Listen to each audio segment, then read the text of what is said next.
podcast preparation. How lucky am I that I get to just press a button and hang out with you guys? Pretty lucky. It's podcast day. It's podcast day. Welcome in, friends. I feel like this angle puts us more eye to eye, so to speak. Welcome one and all to the Hey BrownBerry YouTube channel. My name is Marceline and you are welcome here. Today here is my craft room and I will be sharing some video with you that I've recorded this month. I'm chatting with you about my making and specifically my knitting projects and sharing some information about something really cool I found on the internets that maybe you'd like to be a part of as well. Sitting in here on the floor, it's a beautiful, bright, sunny day outside here in South Florida. The temperatures have cooled down significantly, which I love, and I'm just happy to have another chance to visit with you. So let's dive in.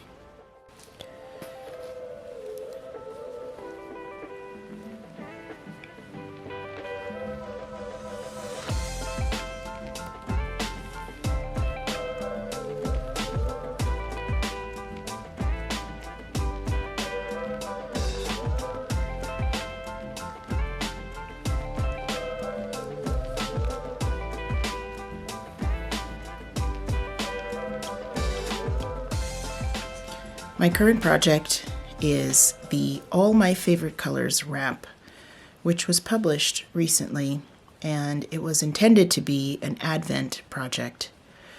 I prefer to call this a countdown calendar project, which is a term I heard Amy Beth of the Fat Squirrel use, and I really like that. It's sort of a non-holiday specific reference to a collection, usually of mini skeins, that they have some kind of cohesive nature to them. In my case, I had a very beautifully curated set of minis gifted to me by Denise, who is Earth Tones Girl out here on YouTube. She put together a collection of mini skeins in the most gorgeous yarn colors.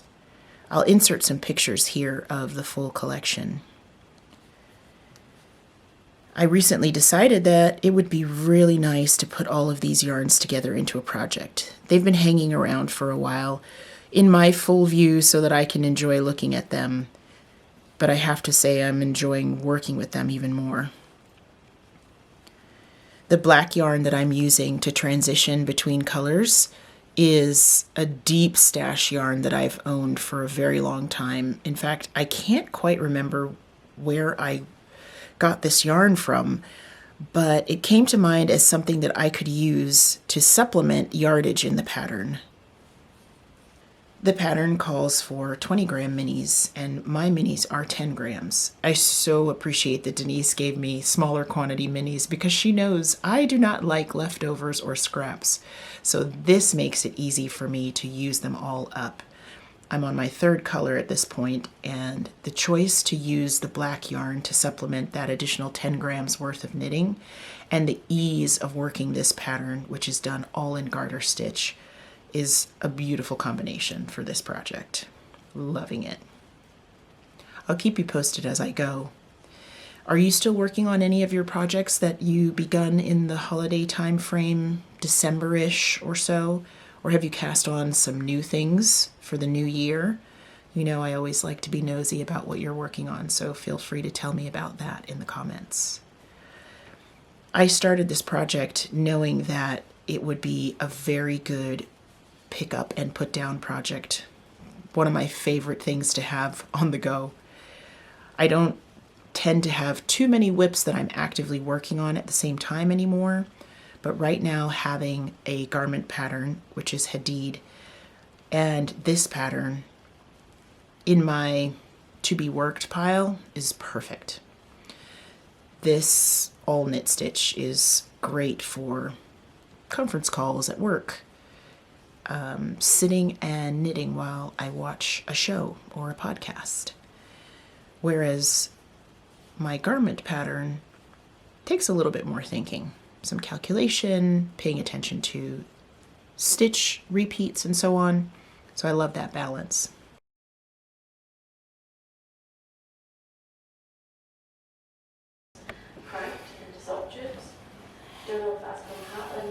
I just randomly told Drew to come say hi. Hi.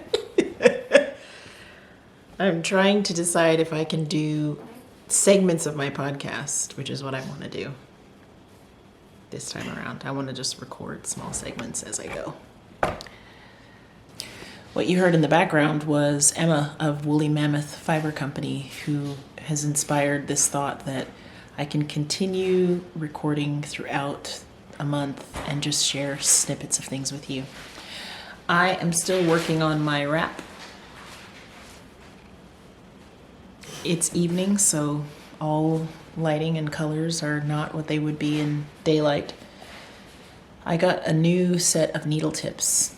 I actually really like the ChowGoo needle tips that I've been using. There are two types that I use most often, the ChowGoo spins and the ChowGoo twists. And I'm not going to remember which one is metal and which one is wood, but between those, there are wooden tips and metal tips. And I like the shorter ones. They come in different lengths. I think there's a 5-inch length and a 4-inch, and then I think there's some minis that are even smaller, maybe 3 inches. But I got some new ones because I'm trying to figure out what material is going to be best to really make this a project that flows. I started on the wood needle.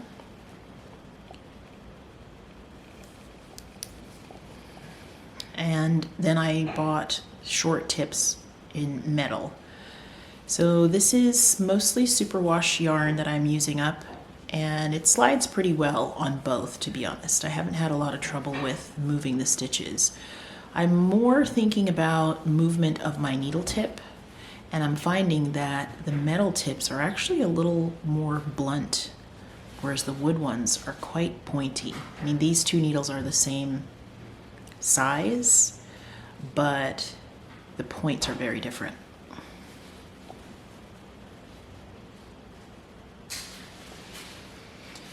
So the more blunt tip on the metal needle is actually better in this case because my striping yarn tends to be a bit splitty, which is aggravating when you catch a part of it and you have to stop and manipulate that stitch. So not having to stop because I've split a stitch helps with the overall kind of pace. I'm not looking for speed. I want to be clear that I just don't advocate any kind of rushing with my making. I don't advocate for myself for that. Your mileage may vary. I'm looking for a rhythm, and that for me means just moving smoothly across each row. The combination that I have right now is a metal tip on one end and a wooden tip on the other. And that's just allowing me from row to row to kind of feel it out and see which one is working well for me. Because with the turn of each row, the opposite needle tip becomes the lead. So, I don't know, keep going on that. I have many minis to go. I have not picked up Hadid yet, my top, which is my other kind of active work in progress. It's a long weekend here though, and I do intend to pick it back up.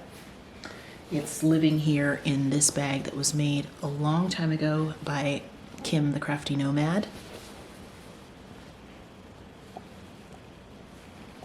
One of my favorites, big enough to hold a sweater project. So I will pick that up again this weekend, see how I go. It's kind of like second sock syndrome on that one, where the front of the garment needs to be worked, and if I don't get some momentum behind that, it will be very easy for it to languish. Wish me luck.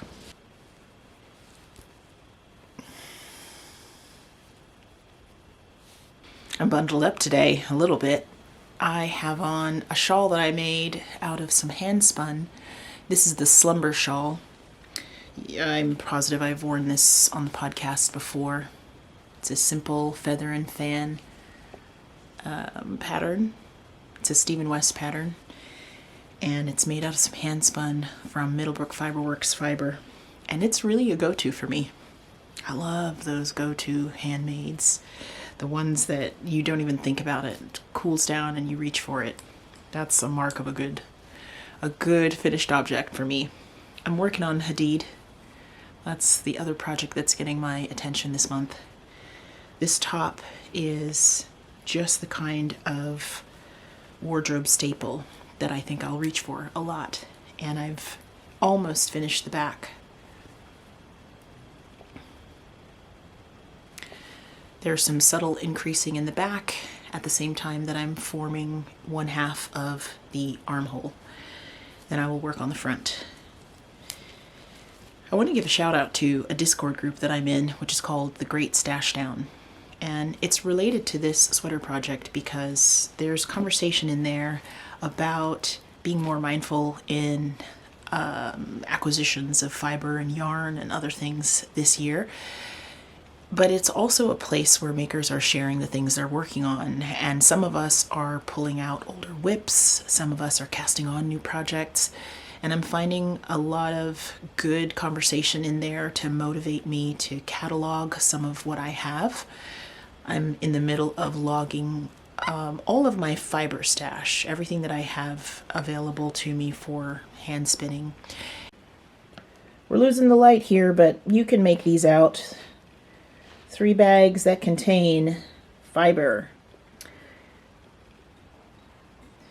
But I have these out in plain sight because the plan is to log them all, make a record of what I have, how much is in each type, each bundle in here, and then plan some spinning projects as we go.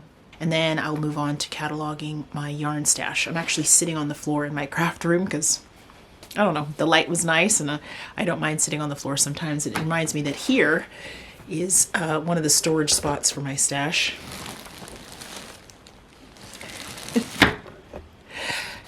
My pillow, in case a nap is ever needed between making sessions. I'm finding that just having a place to go to talk about my goals for the year related to my making is really nice. I've been off Instagram for a little while, probably a week or so at this point, but I was using it pretty extensively for a bit there, and I thought I needed a break. So I'm now finding a bit of community in the Discord group. I will attempt to put the link to the group in the description box for this video. There are a couple of excellent makers out there who started this effort, and it's been a very welcoming space. I tend to go in and try to celebrate with others when they feel like they've had a win. I've posted what my goals are for the year, and I'm loosely participating in a winter knit-along that's happening in there with this project and my wrap that you saw earlier. So I'm just grateful for things like that. You know, there's so much commonality to be had in the way we approach this making journey. So finding small spaces to interact around that and encourage each other, it's really cool. I'm going to a friend's party today. It's actually a craft-based party, so I'm getting all of the making. I'm just getting filled up with all the making lately. It's so nice. And we were encouraged, those of us going were encouraged to bring supplies or bring projects that we wanted to work on. And I don't know for sure, but I have a feeling it's going to be that those of us who are there have different crafts that we're into, and so there'll be a really cool kind of sharing of what sorts of materials and other things we're working with. I am bringing my paints. I have watercolor paints and acrylics in basically a box where I keep all of my supplies for that sort of thing. And I'm bringing that with me. And if anyone else there is interested in trying it out or playing around, I'm hoping they will be interested and we'll try that. And I am bringing some fiber and some spindles for drop spindle spinning. Also another kind of cool thing to share or show someone, because it's small and it's portable. And if someone has never spun before, you know, drop spindle spinning is an easy way to show them how yarn gets made, or one of the ways that you can make yarn. And my friend has an electric wheel, an e-wheel that I'm looking forward to trying out just to see if I like that way of spinning. I have a kind of a traditional double treadle spinning wheel, but I've never tried an electric wheel, so it could be tempting. What else am I bringing? I'm bringing some natural dye materials from my pantry. I have some marigolds and some onion skins. I love natural dyeing as a way to play with color, and it's great for fabric and for yarn or fiber. And marigolds and onion skins are what I call givers. You can pretty easily dye with those even if you've never tried it before. So I'm hoping someone at the party who may be interested in that will find that very approachable and I can share. I haven't done a lot of community time with other makers in person in the last few years, and probably many of you haven't either. The pandemic really put a stop to a lot of that completely for a while, and then many of us are still sort of easing our way in to those kinds of situations. So this small gathering will be really nice, and I'm always inspired when I sit with other people who value handcrafts.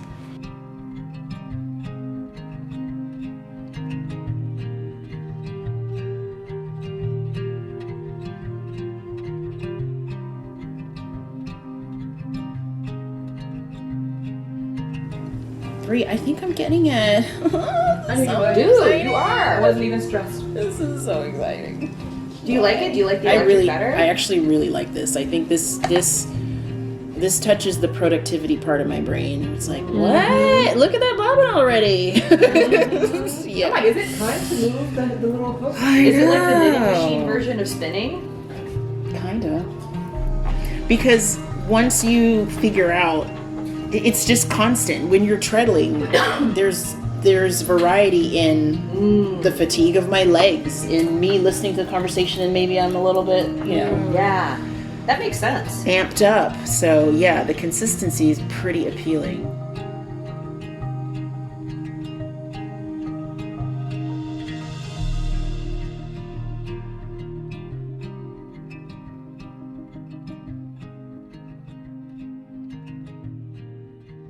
Do you have spaces like that? If you're like me, much of that has been very much virtual, very much through a computer screen and a keyboard for a good while. But I'm grateful for the opportunity to switch that up a bit.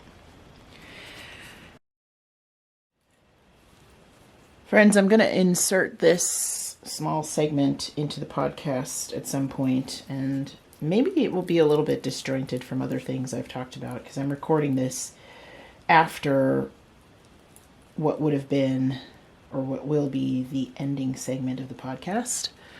But I was thinking about a conversation I had this week, and it was part of an interview.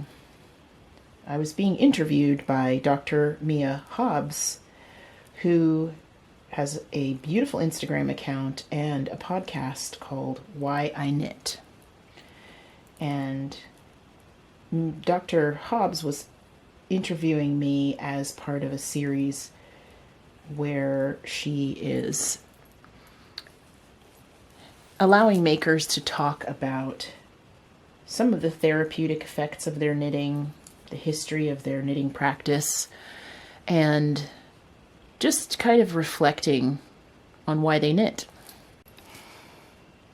Continuing, what I wanted to share about the time I spent in conversation for that podcast interview is I mentioned something that I've talked about here as well, which is normalizing long-term making. Long-term is relative, obviously. What might be considered a long time to be spent with a project for me could be very different for you. As an example, a sweater project like Hadid that I'm working on now could take me months. It's not too complicated for my knitting skill, and it's not sleeved and, tunic length or anything like that. The amount of time it takes me has everything to do with the fact that I don't work on it for hours at a time. I pick it up in the evenings after work sometimes. I work some rows as a way to ground myself and to make progress. But over the course of many weeks, that could amount to just a few inches of work. And this project has some details in it, some twisted stitch details.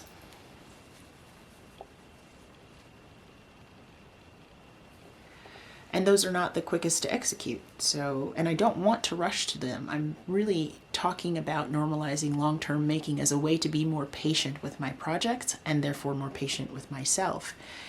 If I want this done well, if I want to focus on the sizing and matching up different pieces and parts properly, it's going to take me some time.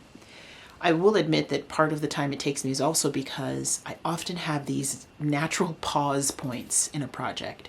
Sometimes I have put a project down because the next step is complicated or needs more mental energy than I have at the moment. And other times, like with Hadid, it is because I am reaching a point in the project where I have to do something again that I just did. So as an example, the pattern calls for you to work the back piece first. Let me say that this is a bottom-up sweater. So you knit bottom up, you reach a point where you're going to separate for the armholes, and then you put stitches on holders for the front, and you work the back. Once you have worked the back, like I have done here, you put the shoulder stitches, the back neck, and the other shoulder stitches onto some waste yarn like I have done, onto holders, and then you work the front. I paused at the point at which I was to start working the front because all I could think about was the fact that I essentially just did this same thing for the back and just wasn't feeling motivated to pick it up immediately. So some time passes. I finally did push myself to get back to the front because I'm getting closer to finishing this sweater and I can see myself in it. I can see myself wearing it. And so that pushed me to just keep going. However, now that I'm working on the front, at one point you separate for each shoulder again. So you put stitches on waste yarn for, in my case, the right shoulder, and the neckline is bound off, and then I'm working on the left shoulder, and I'll keep doing that for enough length to create the armhole. When I'm finished with the left shoulder, I'm going to have to start the right shoulder, and I'm really, really going to need to push myself not to pause too long, because the part of me that wants to not deal with knitting the same thing again on the second shoulder is in direct conflict with the part of me that really wants to wear this sweater. So, maker problems, right? I share this with you because, as I said in the interview and as I've said before, there's nothing wrong with the fact that it's going to take me several weeks before this is considered finished. And in fact, it's a point of pride when I get to wear it that it took me that much time and that many stitches. And I want to remind you that the amount of time that you invest into these projects, especially the ones that you're making for yourself, you are worth it. You are worth all those minutes and all of those stitches. If you would like to join me in that conversation with Dr. Mia Hobbs on the Why I Knit podcast, I realize that this episode will probably go out about the time that that has been published. So you can go to the link to the podcast in the description box below and have a listen to our chat. I think you'll enjoy it. I think that's all I'm going to share this time around. I really would like to come back and visit with you more often on the channel. And that means that I don't have to put every single thing into every episode, right? Thanks for helping to keep me going with my progress on my projects. If you have any questions about any projects that I've posted, please just post them in the comments. I love chatting with you there. And I look forward to seeing you again another time. Take care, friends. Bye for now. Mwah.